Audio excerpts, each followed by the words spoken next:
Hey guys, so this video is going to go over chapter 12, and which is exciting because this is the last chapter in our textbook. I'm actually skipping ahead just to be hopeful, and I'll go back and record the other one because the last chapter that I recorded an entire presentation on, I did it on mute.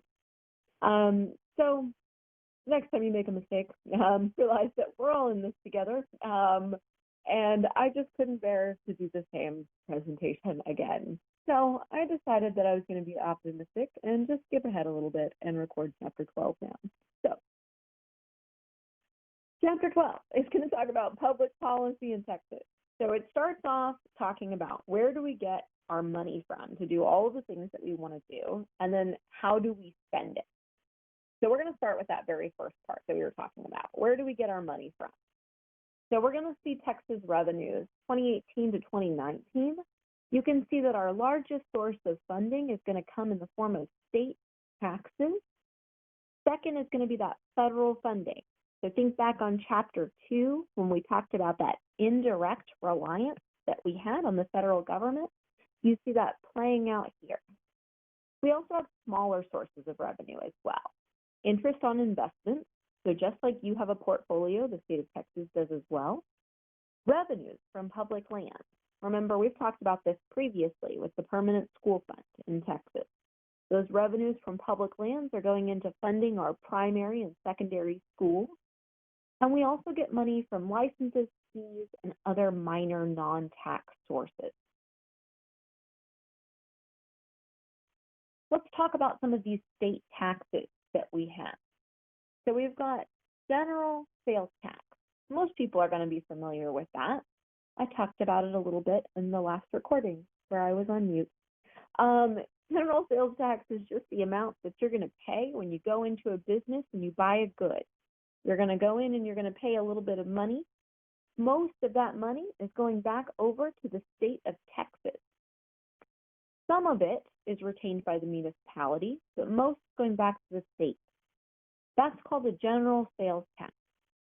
There's also something called a selective sales tax, which you're often going to hear referred to as a hidden sales tax.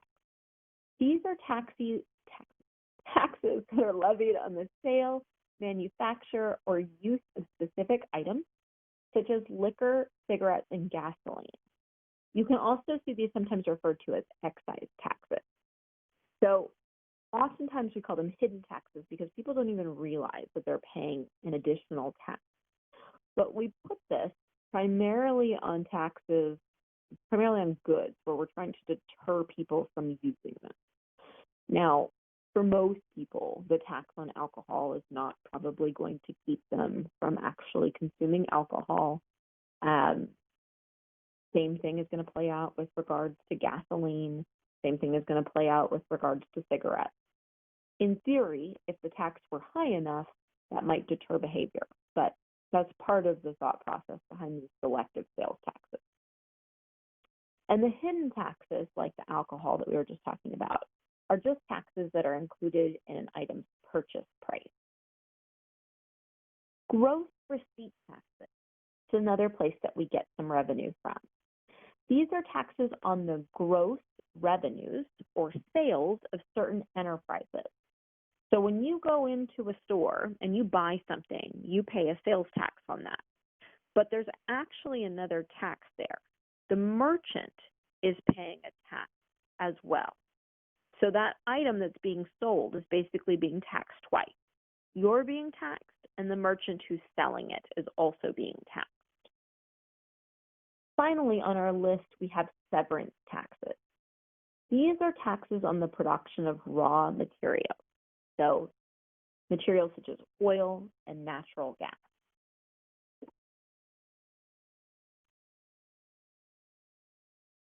Local taxes in the form of ad valorem taxes are primarily going to the municipalities. And we've talked about this a little bit previously, but these ad valorem taxes are just taxes that are assessed on the value of real property, so land and buildings. And personal property, which can be possessions such as furniture and automobile. Now, It's a little bit deceptive though, right?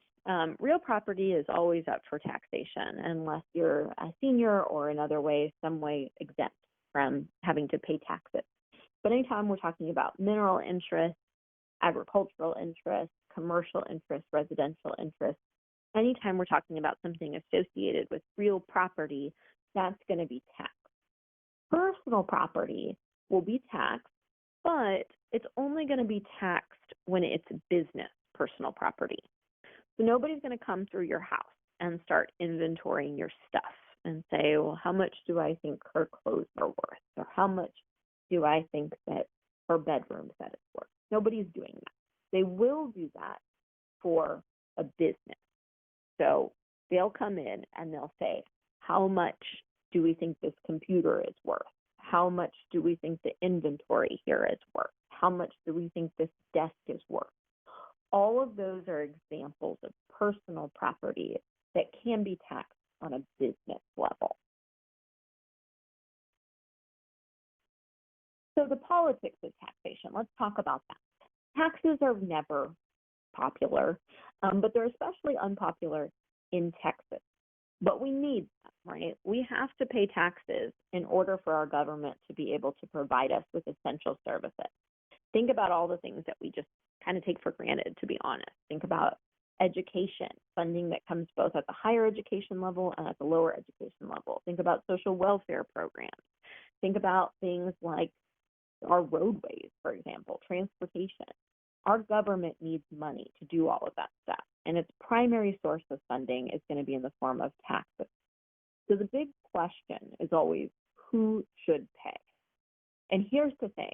Not all taxes are equally effective in raising funds for the public till.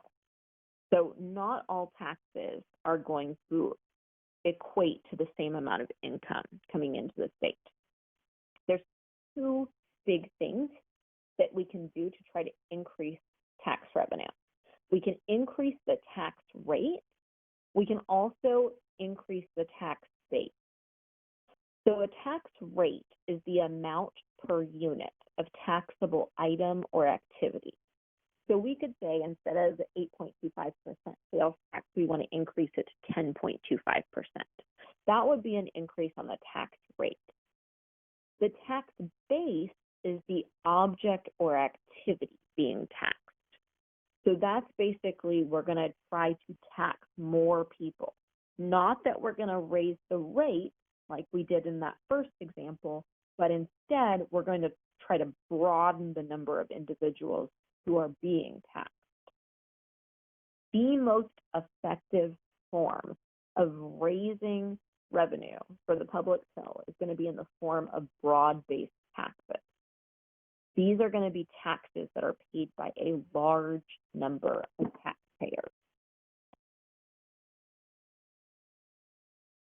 Okay, so the politics of taxation continued. Who has to pay? Well, there's different ways that we tax people as well. We can tax people on a regulatory basis. This is designed really to control isolated individual choices. So they're taxes that reward approved behavior with lower taxation or punish socially undesirable action with a higher tax. You're going to hear those referred to sometimes as sin taxes. I just realized that sounds like syntax, which is probably a really nerdy thing to laugh at. But I am here by myself recording this lecture, so I'm kind of losing it at this point. Regulatory taxes are going to be things like those cigarettes and alcohol that we were talking about before. You get taxed more heavily on those items because the government is trying to deter you from using them.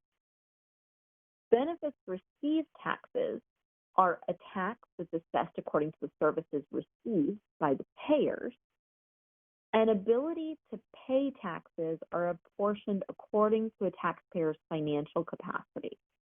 So ability to pay taxes would be things like property taxes, for example, or income taxes. The idea being that when you went and bought the multi-million-dollar mansion, it's probably because you have a lot of money and you could afford to buy it. And so as a result, maybe we tax you more heavily there. Now, we said before that there's really going to be a strong push towards these broad-based taxes. That's the most effective way for the government to raise revenue for all of the things that it needs to do. We can have two forms of broad-based taxes. We can have broad-based taxes that have progressive tax rates, and we can have broad-based taxes that have regressive tax rates. So let's talk for a minute about what the difference is between those two. Progressive tax rates are tax rates that increase as income increases. So, for example, federal income tax rate. The higher your income, the more you're going to pay. Regressive tax rates, in contrast, are going to be tax rates that effectively decline as a person's income increases.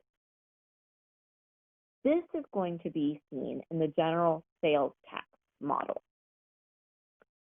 What we're doing is we're basically shifting the tax burden onto individuals who make less money. And here's why. There's something called the declining marginal propensity to consume. What that means is the more money that you earn, the less likely you are to spend all of it. So it's the tendency as income increases for people to save and invest more. So you're spending a smaller percentage of your overall income on consumer items. So the regressive tax structure is going to more heavily tax those individuals who are poor on a proportionate basis. Because think about this, if you're living paycheck to paycheck, a larger portion of your paycheck is going to go towards necessary goods. So you're going to pay more in terms of that sales tax. Whereas if you're somebody who's making a lot of money, you're probably going to be able to save a large portion of that paycheck or invest a large portion of that paycheck.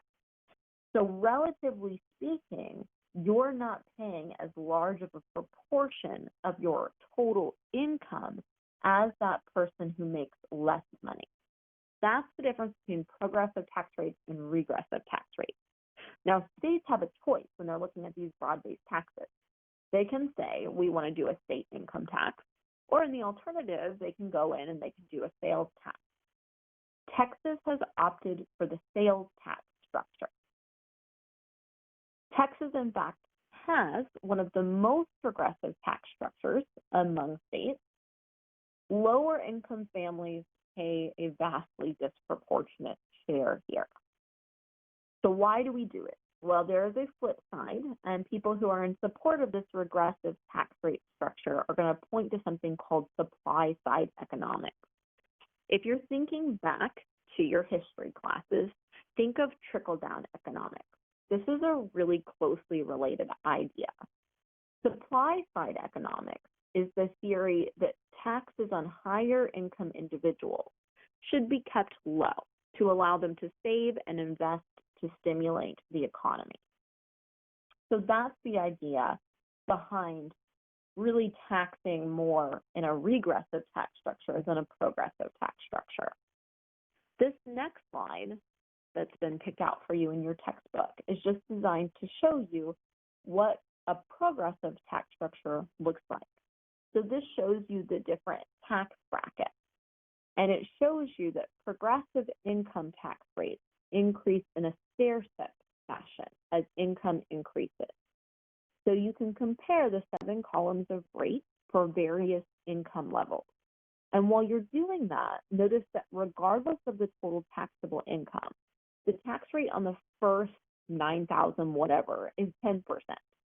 The 12% rate applies only to income between that 9,000 whatever amount and the 39 or 38,000 amount.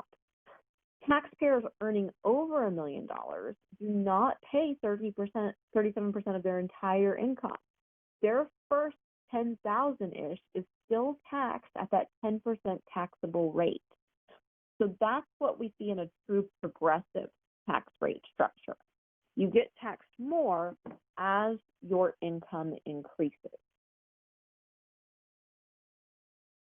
Okay, So we know that taxation alone is not going to give us all of the money that we need. We've talked about those federal grants and aid before. Remember, devolution, we've moved away from the idea of those categorical grants, and we've moved more towards that idea of block grants that we previously discussed. There's also means by which the state can go in and borrow money. So this can be done through general obligation bonds, which is going to be the preferred method. Those are bonds that have to be repaid from general revenue, such as those that voters have approved to finance prison construction. Revenue bonds are going to be the other option. Revenue bonds are bonds to be repaid with revenues from the projects they finance, such as higher education bonds to be repaid with revenue from student tuition. So the reason that the general obligation bonds are preferential is as soon as the money comes in to the state, they can repay it. It doesn't have to come from a particular source. Revenue bonds are going to require repayment through that particular source that is currently receiving the funding.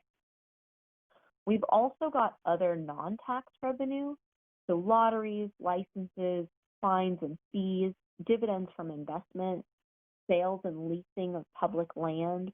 All of those are going to provide a source of revenue to the state.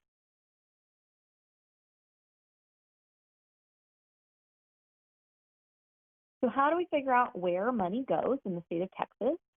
This happens through a process called appropriation. Appropriations is the process by which a legislative body legally authorizes a government to spend specific sums of money to provide various programs and resources. There's a lot of factors that are going to go into this. So no single decision better typifies the political character of a state than the decisions made during the appropriations process. The whole pattern of spending is, in a sense, a shorthand description of which problems the state has decided to face and which challenges it has chosen to meet. The budget shows how much of which services the state will offer and to whom. Individual legislators are oftentimes going to trade votes among themselves in a process that your textbook is going to refer to as log rolling. Log rolling is to fund local projects that benefit their constituents. So you've got a lot of factors that are pushing and pulling here in the appropriations process. Different people are going to want money spent in different ways. All of those competing interests end up coming together to look, for the most part, like this. You see here that in terms of spending, we spend the most on education. I find kind of surprising given the state of Texas education, but that's our number one. Number two, in a very close second, is health and human services. And number three, lagging pretty far behind, is going to be transportation. So what we're going to do is we're going to go and we're going to break down some of the issues in those different areas that the state is currently facing. Okay, let's start with education because that's going to be the largest portion that we spend our state revenue on. In elementary and secondary schools in Texas, we have a long history of not doing super well. And as a result of that, school accountability measures have been instituted. So you've seen various versions of this: pause, tax, STAR testing. They're all school accountability standards. They're just measurable standards to hold public schools responsible for their students' performance and their teachers' competence. So those school accountability standards really took off when we saw on a federal level the institution of the No Child Left Behind Act. One thing that we've seen, though, that's been somewhat controversial is merit pay for improved student achievement. So to introduce the element of competition among schools, the state legislature authorized the State Board of Education to establish schools with innovative special programs, and they also allowed them to provide for this merit pay for improved performance. So if your classroom performance had risen, it's been a long day, y'all, had risen over the course of the semester, then you would basically be paid a bonus. There's also money that's being tried out in school districts like Dallas, for example, where if you're an exceptionally high-performing teacher in a low-income district, you can be eligible for a salary that looks pretty akin to what people at much higher levels of education are receiving. So you might be making almost close to six figures in the DISD and some of those positions. This has been somewhat controversial because, of course, there's not just one source that we see for student improvement. So while it's great to have an excellent teacher, there's a lot else that goes into students' overall performance. Are they coming to school hungry? Do they have all of the materials that they need for the day?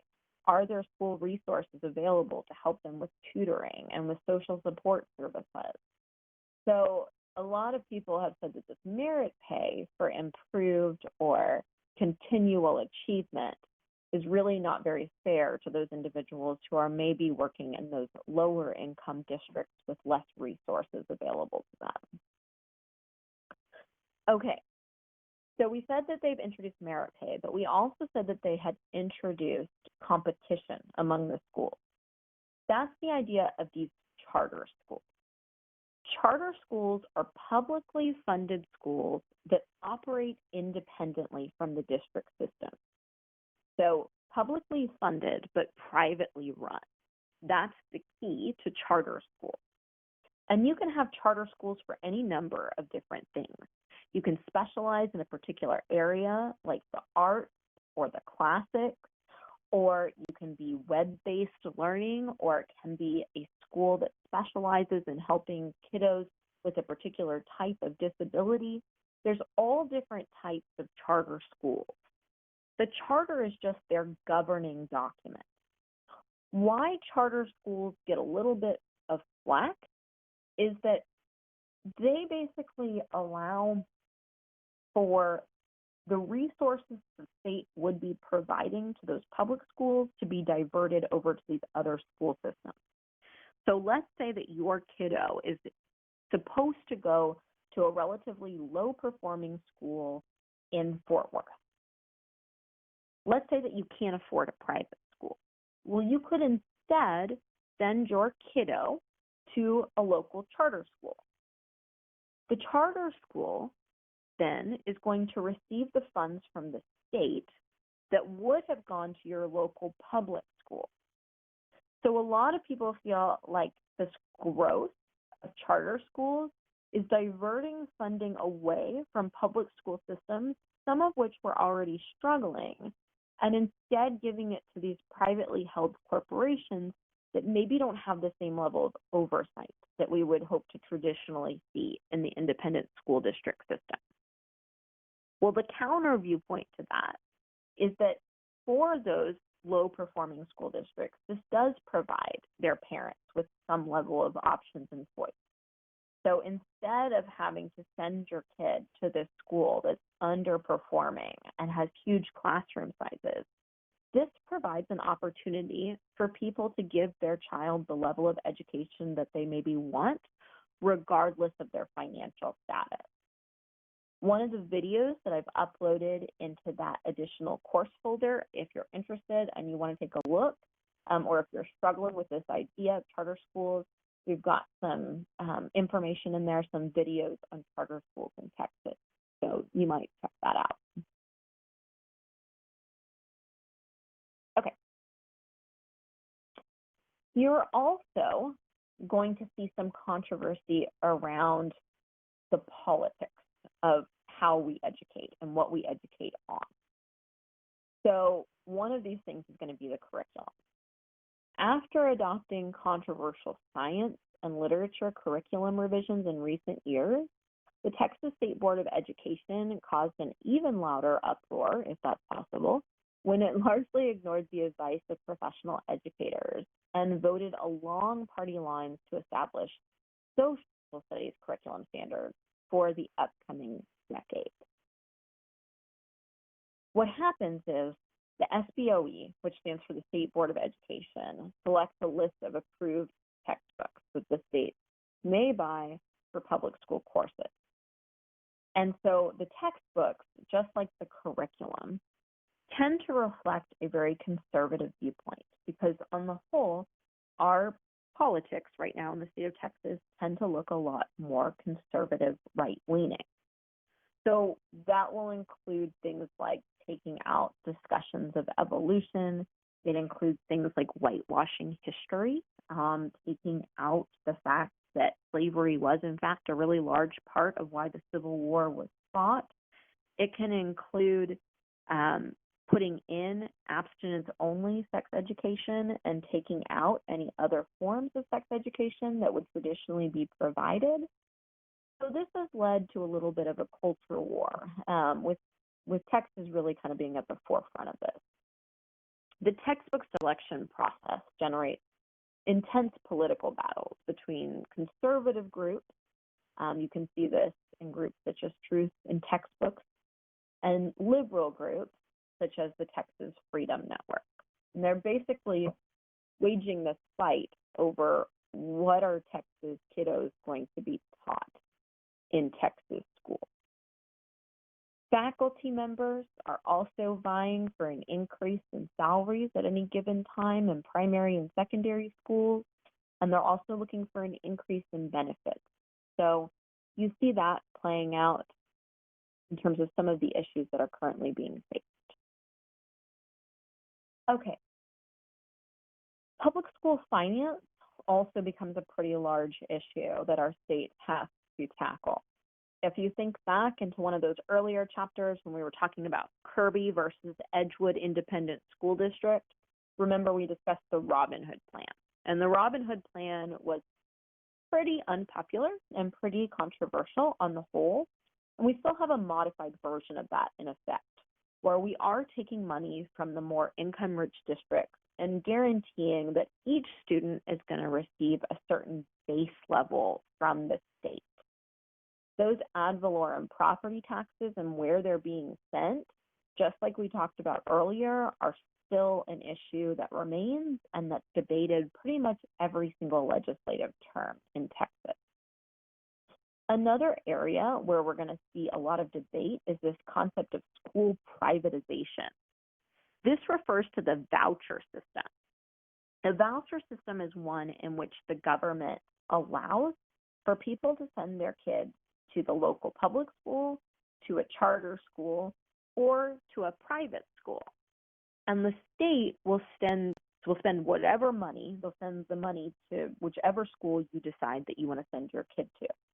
So the money that they would have typically sent over to the local public school, instead they're going to send to the private school.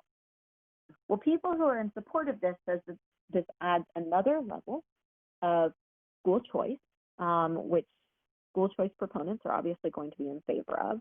And they're going to say it evens the playing field for students who maybe otherwise could not have afforded to go to one of those schools. People who are opposed to it, you're going to see a similar argument to that was advanced with the charter school system. They're going to say this is diverting resources away from the public schools that really need them. They're also going to raise some concerns about where that public money is being spent. Because if you send your kiddo to a private school, maybe you send them to Oak Ridge, okay? But maybe you also send them to Nolan, which is the local Catholic high school in this area. Well, we have a pretty well-defined separation between church and state, and so that causes a lot of issues. The constitutionality of that has been challenged. So far, it has been deemed constitutional, but it's a really close decision. It was a 5-4 split in the court. So that's one of the things that people take umbrage with as well when we talk about those school vouchers. They also complain that really what it amounts to is a tax break or a tuition break for individuals who are already going to send their kids to private school, and that it doesn't do a whole lot to level the playing field. So if we look at Oak Ridge or we look at Fort Worth Country Day, which are two of the more high-performing private schools in the DFW area, parents are probably spending around $30K a year on their child's education. Spoiler alert, the state of Texas is not spending $30K per kiddo or anywhere near that. And so a lot of people are arguing that unless those private schools are offering significant scholarship opportunities, these schools are still going to be out of reach for students that don't come from more affluent places. All right, so that's primary and secondary schools. Let's talk a little bit about higher education. So the Texas Higher Education Coordinating Board is going to be in charge of the administration of colleges and universities in the state of Texas. One thing that we've seen a growing trend towards is the community college approach, which you guys are sitting in this class, you're probably pretty familiar with, but it's defined as higher education policy that's based on open admissions, maximizing accessibility, and incorporating technical, compensatory, and continuing education among the traditional academic course offerings. All of that is to say that community colleges have increased enrollment over the years for a number of reasons. Number one is they provide vocational training in really much needed fields. We don't have enough electricians or plumbers or firefighters or other necessary services currently being trained. We just don't. We see a lot more people going in and pursuing other types of degrees, more academic degrees. And so we see a really large need in our workforce, and you can make a really good income doing some of those different trades. So that's one reason. Another reason, though, is that it opens affordability to everyone. So in Texas, we've had this deregulation of tuition, which you see kind of highlighted here when we talk about financial issues and student accessibility. Deregulation, I posted a video if you're interested in the supplemental videos that talks about what is deregulation and why has it occurred. But basically, it's where the legislature handed off power and said they're going to make it easier for there to be tuition increases in Texas. And so we've seen huge tuition increases in the last 10 years, and it was even going on before that, which means that higher education has become really unaffordable for a lot of college students in Texas, and they've had to take out way more in terms of student loans. Community colleges provide a way for students to be able to receive some of those core basic education requirements without going into huge amounts of debt. One thing that has been really hotly contested in Texas is this idea of student diversity in higher education. And most often you see this referred to as affirmative action policy. These are positive efforts to recruit members of underserved populations, such as ethnic minorities, women, and the economically disadvantaged. Sometimes these efforts are limited to recruitment drives among target groups, but most programs have included ethnicity as part of the admissions criteria. And that's what makes them a little bit controversial, because the courts have ruled that the admissions office at your local university can't look solely at what race you are to determine whether or not they're going to allow you in. But they are allowed to consider it as a factor in admissions. So when they look at your overall grades and your testing scores and your extracurricular activities and your work and everything else, they're also allowed to consider race. And they're allowed to give preferential treatment to groups that have been historically disadvantaged. People who are in favor of this are going to say this is really necessary. Remember what we learned in chapter 1? Things that have happened in history have an effect today.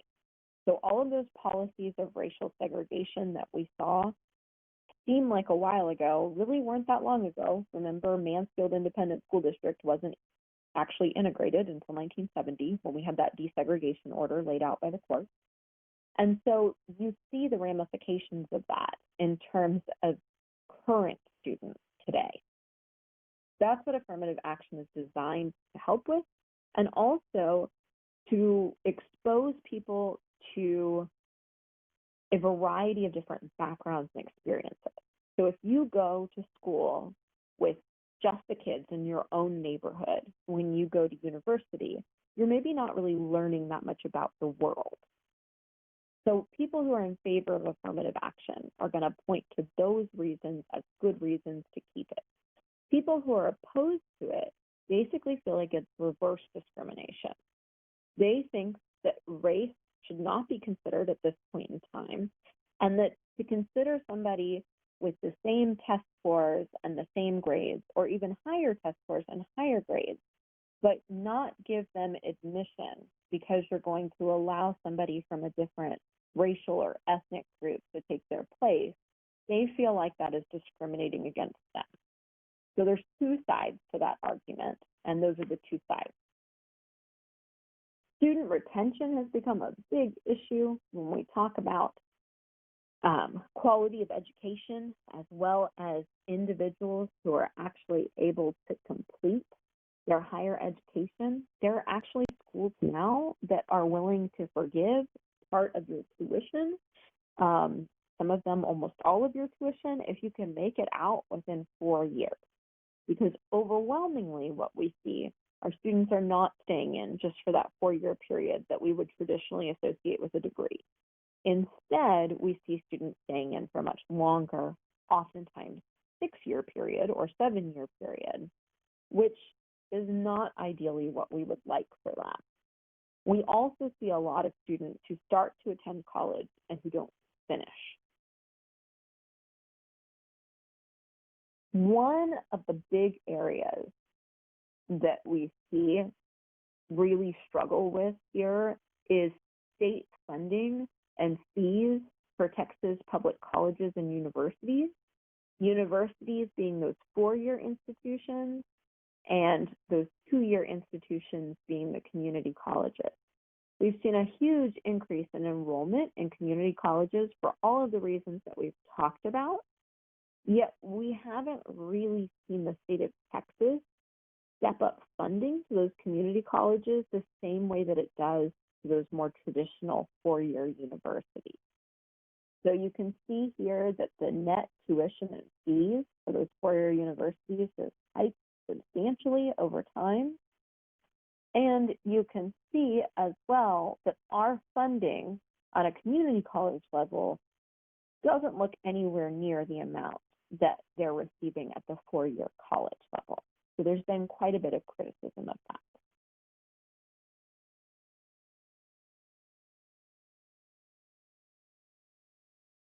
Next, we're going to move on and we're going to talk about health and human services, because that's going to be the next area where we see most of our revenue spent in the state of Texas.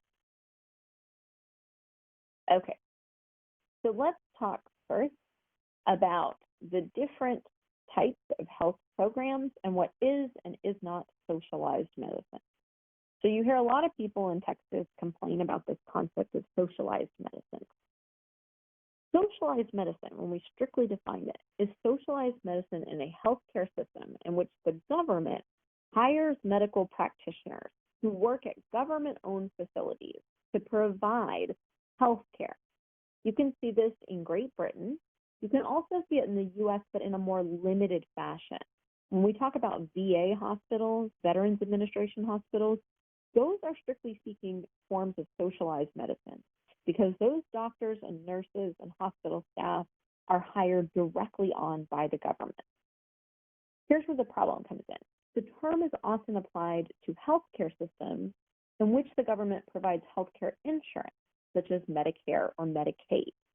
Even so, benefit payments are made to private healthcare providers. So technically, when we talk about those government-provided health insurance programs, that is not socialized medicine. When we talk about the VA hospital, or we talk about things like on a more local level, JPS, the county hospitals, that would be a form of socialized medicine. But we see it in pretty limited forms in the United States and in Texas. So what do we see in terms of these state health insurance programs? Well, we see Medicaid, we see CHIP, and we see Medicare. Medicaid and Medicare are the two that people always confuse with one another. And I don't know why they named them something that was so similar. It almost feels like they did it just to trip people up, but I'm going to assume that they didn't. Medicaid, think of that as being aid to individuals who are low income. It's a program to provide medical care for qualified low-income individuals who have enrolled. Although administered by the state, the program is largely funded by those federal grants and aids that we talked about previously. My dog is literally kicking the door at this point on my office. Okay, so Medicaid is for low-income individuals, truly low-income individuals, or for individuals who are relatively low income who have a qualifying event, like pregnancy, for example. Children's Health Insurance Program is a program that provides health insurance for qualified low-income children who have been enrolled by their parents. Again, although administered by the state, this program is largely funded by federal grants and aid. So the idea behind CHIP is maybe your family isn't low income enough to qualify for Medicaid. Because remember, that was the whole crux of that Medicaid expansion debate, was in order to qualify, you have to be really pretty low income. Well, CHIP was basically designed to make sure that kiddos were going to have health insurance if they were in that coverage gap that we were talking about. So if their parents were too low income to afford to actually get them health insurance, but not low income enough to qualify for Medicaid, then CHIP was an option that was available to them. Medicare is the federal program to provide medical insurance for individuals who are 65 years of age and older. And most of the time, individuals who have Medicare are going to have their own private health insurance supplement, but their primary method of paying for their health insurance is going to be through Medicare. So most Texans are insured through private health insurance, but remember, we have that huge coverage gap in Texas. When they go in and they do estimates, about 1 in 6 Texans has no health insurance. We have the highest percentage of uninsured residents of any state, which is a little disheartening, but remember back to our Affordable Care Act discussion, we had the option to opt into Medicaid expansion, but we decided instead that we were going to opt out.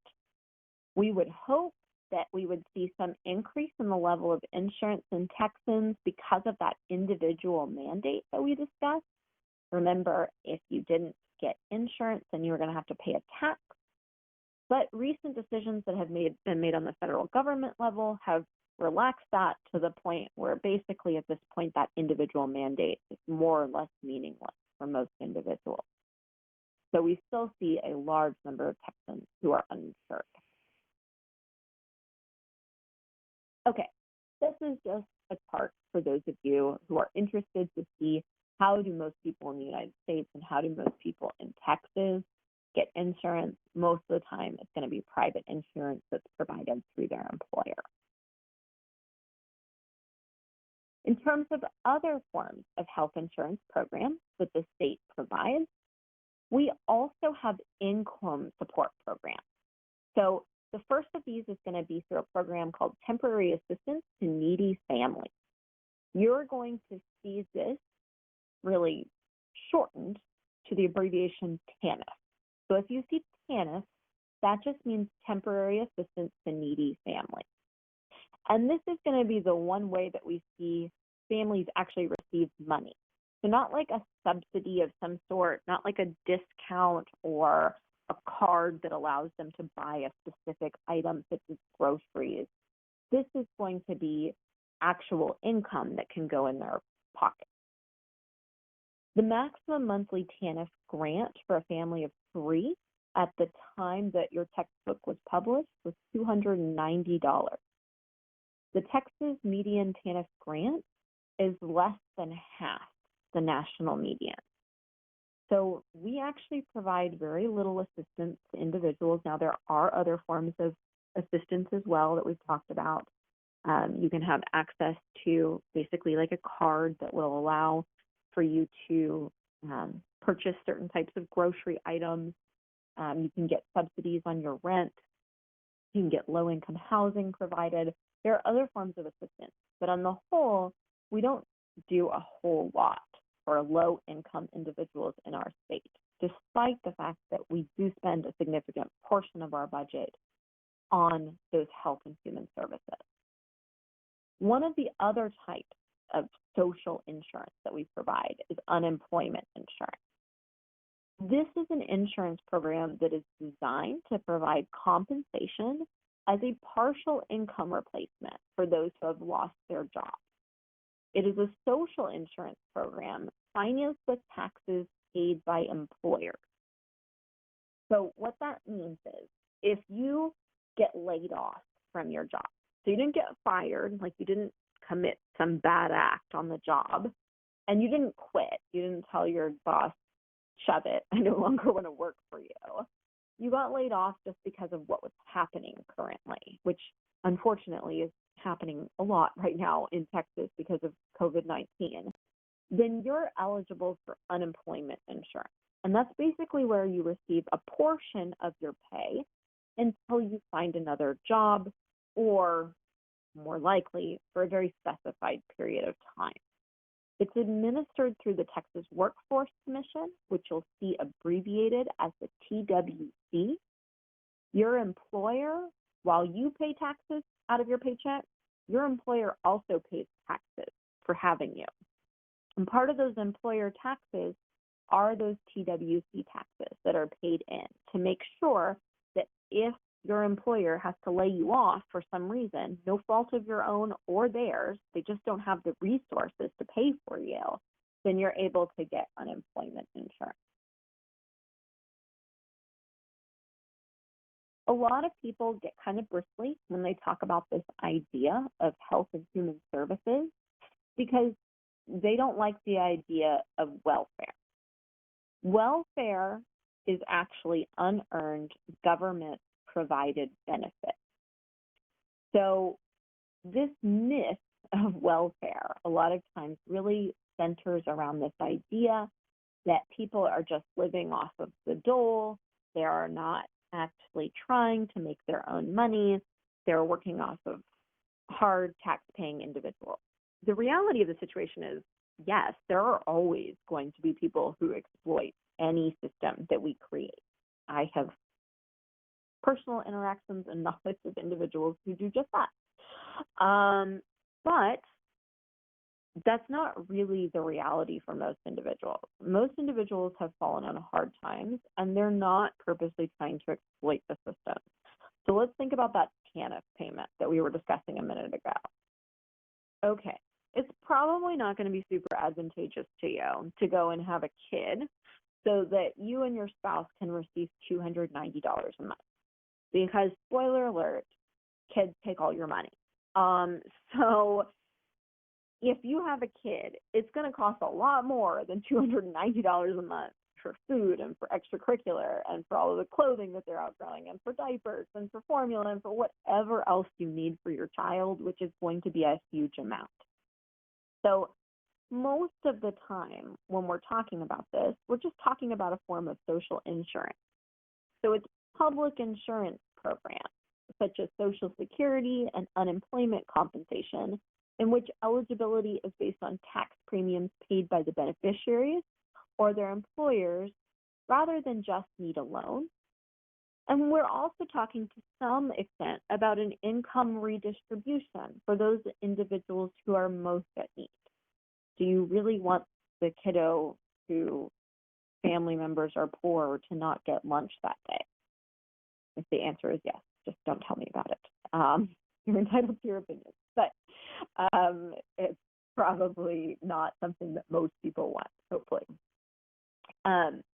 Although we have more than 4 million Texans who live in poverty right now, fewer than 4% of them monthly receive TANF aid.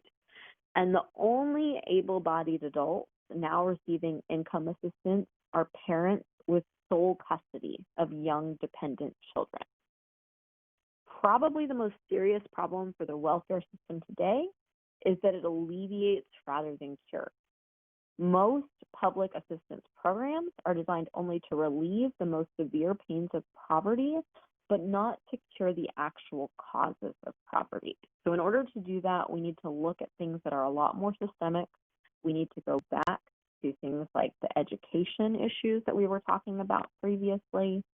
We need to talk more about having descriptive representation, where individuals from different classes and different groups of society are getting different levels of representation at the higher levels of government. There's a lot of things that are impacting this, and we're not necessarily getting to the root cause with our social welfare program. The last category that we're going to talk about is going to be transportation. And so of the three, this is going to be in third place for our third largest source of spending in Texas. Remember, though, it's pretty far behind what we see those other areas receiving. So funding for the highway program is currently a joint federal-state responsibility. In 2018 to 2019, the federal government, mostly from the federal gasoline tax, provided 39% of the transportation department's revenue. One of the things that we've talked about doing is potentially trying to move towards a system of mass transit. Those are transport systems that carry multiple passengers, such as train and bus systems, whether publicly or privately owned. Mass transit systems are available to the general public and usually charge a fare. So if you're familiar with like London or DC or New York, think the metro system, or think the London Tube. Those are examples of mass transit that's very successful. Part of the reason that hasn't gained a whole lot of traction in Texas is that the geography here just looks a lot different. So our urban landscape is actually a lot less urban than those other areas. We tend to have communities that are a lot more spread apart. And so mass transit becomes more difficult for us to accomplish. We have tried it in some format, right? We have DART, we have the railway lines that run in Fort Worth as well as in Dallas. Yeah, we have it. How well it's working, I'm not 100% sure. I know that as an educator in Dallas, I am offered a free DART pass, and I will tell you that I've never taken advantage of it because there are definitely some problems currently with safety of the DART system. And for those of you who haven't met me in person, I am 5'1" and approximately 110, 115 pounds. I'm not going to ride the DART system. A lot of people that I know aren't going to ride the DART system either. So mass transit still has a long way to go in Texas. It has just some intrinsic hurdles that it needs to kind of climb over as well. One of the things that we've talked about, because we don't have enough funding for Texas highways, is this idea of highway privatization through the Trans-Texas Corridor. The idea of the Trans-Texas Corridor is that we would basically create this huge trans-highway network that was largely built through the use of toll roads. That gets into the issues with eminent domain that we talked about previously, and eminent domain reform in Texas. So remember, Texans are really opposed to the idea of taking away somebody's private land and giving it to some other private individual for a public purpose, even if it is a roadway. The only time we usually get on board with that is if we're talking about the sports ball. So if we're talking about sports stadiums, Texans tend to be okay with it. If not, they tend to not look at it so favorably. So that gives you some overviews of Chapter 12. I'm going to encourage you, if you have any questions, to reach out to me via email, or as always, we can do an individual Blackboard Collaborate session where we can meet in real time and talk. Also, check out those videos that I've put into the supplemental video page, or some of those Quizlets or Kahoots. They might help you out as well. So until next time, when I hopefully record without hitting the mute button, I will see you then, although I skipped ahead because I couldn't bear to do the last session again. So this should be your last chapter of the textbook. And let me know if you have any questions.